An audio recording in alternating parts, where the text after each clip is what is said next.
की नव्या पिढीमध्ये सुद्धा कसा घराणेशाहीचा असा वारसा हा पुढे घेऊन गेलेला आहे। या 60 आमदारांचा संबंध राजकीय घराण्यांशी थेट आहे, पण जे हरलेले आहेत त्यांचा सुद्धा राजकीय घराण्यांशी संबंध आहे, ते वेगळे आहेत। आता जिंकले ते हरले असल्यामुळे आपण त्याचा उल्लेख करत नाही। या दोन भावांच्या जोड्या दिसतात, निलेश राणे आणि दुसरीकडे आदित्य ठाकरे आणि वरुण सरदेसाई। याशिवाय बहीण भावाची जोडी सुद्धा निवडून आलेली आहे।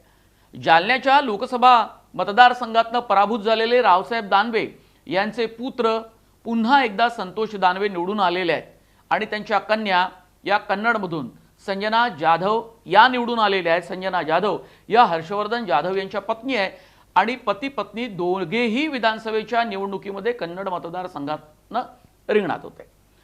संतोष दानवे, संजना जाधव ही एक अशी अनोखी महाराष्ट्राच्या राजकारणातली विधानसभेच्या निवडणुकीतली एक अशी एक वेगळी गंमत आपल्याला पाहायला मिळते।